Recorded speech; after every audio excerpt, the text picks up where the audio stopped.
안녕하십니까. 오늘은 대차 잔고, 공매도 잔고 명확하게 파헤쳐 보도록 하겠습니다. 대충 알면은 정말 안 됩니다. 그러니까 제대로 알아야 되고요. 그리고 많은 분들이 이제 보기 쉬운, 여기 보시면 투자자별 매매 동향이 있죠. 외국인이 얼마 샀고 기관이 얼마 샀고 뭐 이렇게 나오는데, 이거는 어차피 사고 팔고인데, 그 진짜 팔았는지, 이게 수익 실현을 한 건지, 아니면 수익 실현을 하기 위해서 공매도를 친 건지, 아니면은 상환을 한 건지, 이런 게 안 나와 있어요. 그래서 사실은 이 대한민국 주식시장에서 저도 많이 느낀 것 중에 하나가, 이 투자자별 매매 동향을 보는 것보다 대차 잔고나 공매도 잔고, 업틱률 예외 이런 것들을 보는 것이 실제로 더 중요하다. 오늘은 대차 잔고, 공매도 잔고 명확하게 설명드리도록 하겠습니다. 혹시 아시는 분도 계시겠지만 대부분 모르십니다. 제가 주식하는 사람 한 10명 붙잡고 물어보면은 이걸 제대로 아는 사람이 한두 명 될까 말까예요. 그래서 대차 잔고가 있고요. 예, 대라고만 쓰겠습니다. 그리고 공매도 잔고가 있습니다. 대차 잔고랑 공매도 잔고는 크게 범주가, 대차 잔고가 큰 범주예요. 이 범주 안에 공매도가 있는 겁니다. 말 그대로 대차는 주식을 빌리는 겁니다. 주식을 빌리는 데 있어가지고 보통 이제 대차를 빌린다는 것은 기관이 빌립니다. 외국인이나 기관이 빌립니다. 그래서 대차 잔고라는 거는 실질적으로 이제 어, 기관이 빌리는 거기 때문에 개인이 아니라 기관이라고 보시면 될 것 같고, 외국인과 기관이라고 보시면 될 것 같습니다. 한국 기관 이렇게 보시면 될 것 같습니다. 빌립니다. 예를 들어서 설명드릴게요. 쉽게. 자, 에코프로가 있습니다. 에코프로 100주를 A라는 기관이요. A라는 기관이 빌립니다. 100주를 어디에서? 중개기관이 있어야 돼요. 중개기관을 통해 가지고 100주를 빌려요. 이 상황에서 발생되는 건 뭐냐면은 대차가 100주 발생한 겁니다. 대차 100주. 대차 거래 100주가 발생한 거예요. 그런데 이 빌려놓고 공매도를 안 칠 수도 있어요.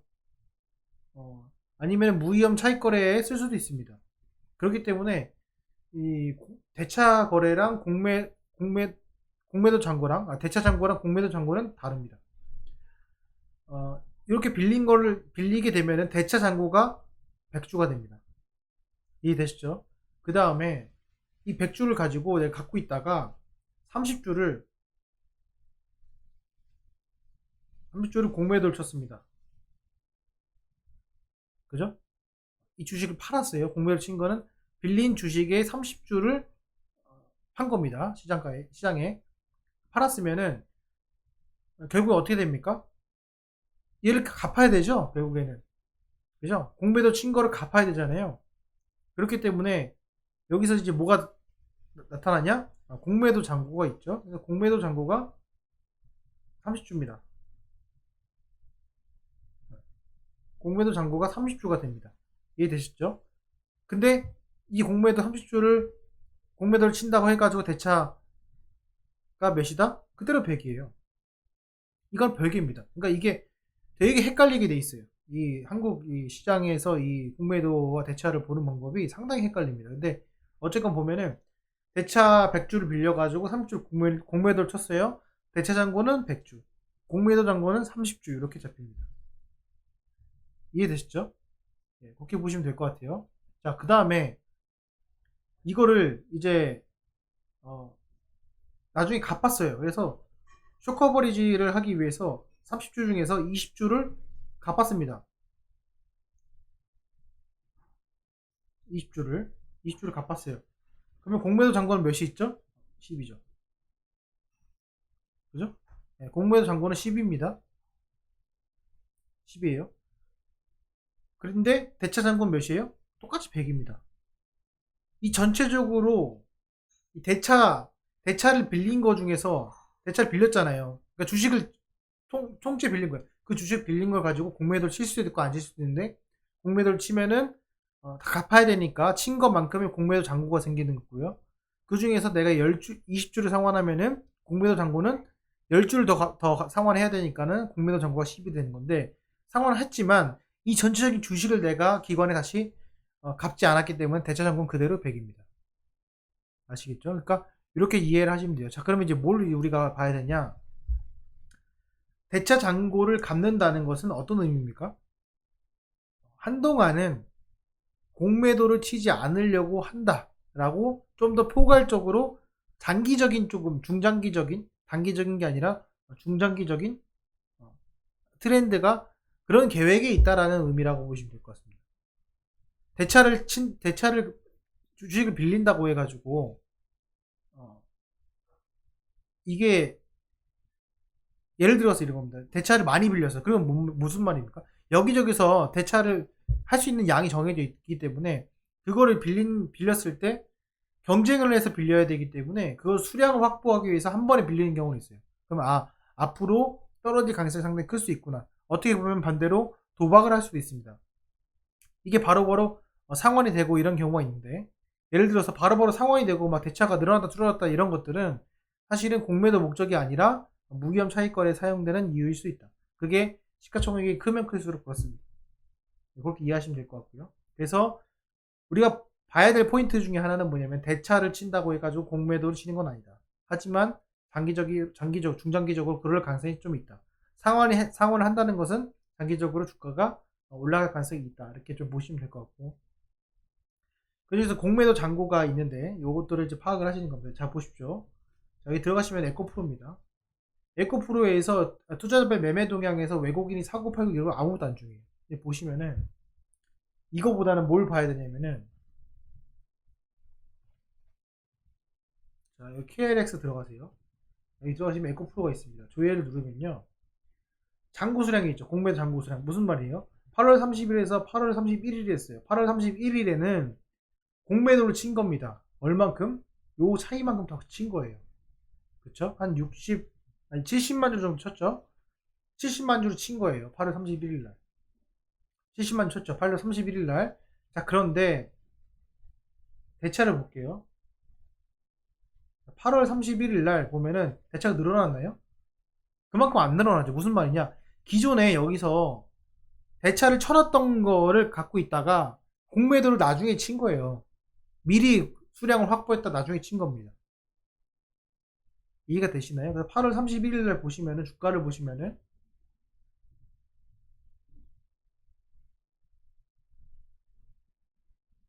이날이죠. 네. 가장 여기 고점이죠. 대차를 치고 이제 밑으로 빠지는 거예요. 이해되시죠? 예. 그러니까 대차는 확보가 된 거예요. 그런데 이제 더 이상 고점이기 때문에 내가 굳이 저점이기 때문에 굳이 공매도를 칠 필요가 없으니까 대차 그냥 어느 정도 상환하자. 굳이 내가 이자 내지 않고. 그럼 상환하면은 앞으로는 공매도 칠 수 있는 양이 좀 줄어들기 때문에 괜찮다는 거죠. 그래서 전체적으로 총 대차가 줄면 줄수록 가장 좋고요. 이해되시죠?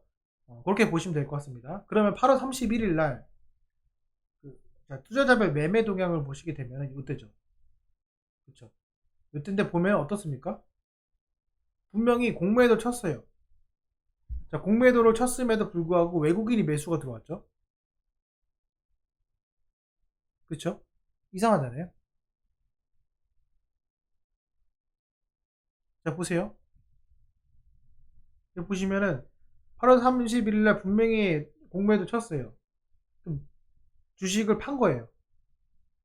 주식을 팔았는데 공매도를 잔고를 이렇게 팔았는데 8월 31일 날 어때요? 여기 보면은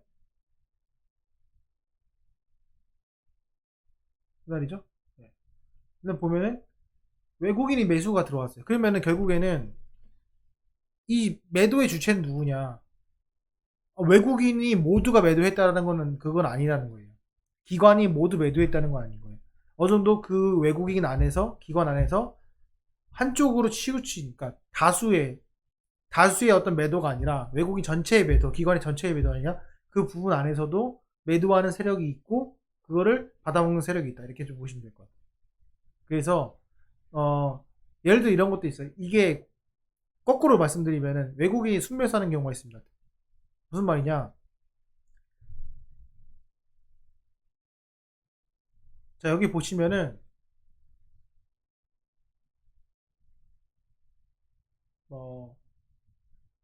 잔고 수량이 이게 줄어드는 경우가 있어요. 보여드릴게요. 자, 여기 보시면은 여기서 7월 25일 날 보세요. 7월 25일 날 보면은 이 줄어들죠. 7월 25일 날. 잔고 수량이 줄어듭니다. 7월 25일 날. 7월 25일 날에 매매 동향을 보면요.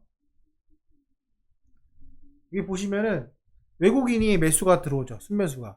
자, 이거는 뭐다? 외국인이 진짜 내가 매수하려고 사는 것보다는 공매도를 상환하려는 매수다. 그렇다면은 이걸 보고 따라 들어갔다가는 결국에는 단기 고점에 물릴 수 있다라는 결론이 나는 거고, 이걸 보고 이제 외국인이 순매수했다라고 좋아할 것이 아니라 바로 공매도가 상환이 됐는지 안 됐는지를 반드시 파악을 하셔야 됩니다. 그래서 더 추가 매수 해야 될지 말아야 될지는 거기서 답이 나오고, 결국에는 급락을 했다 다시 이제 올라가는 그런 모습을 보여주고 있습니다. 그래서 요게 7월 25일이 단기적인 어떤 고점이 형성이 됩니다.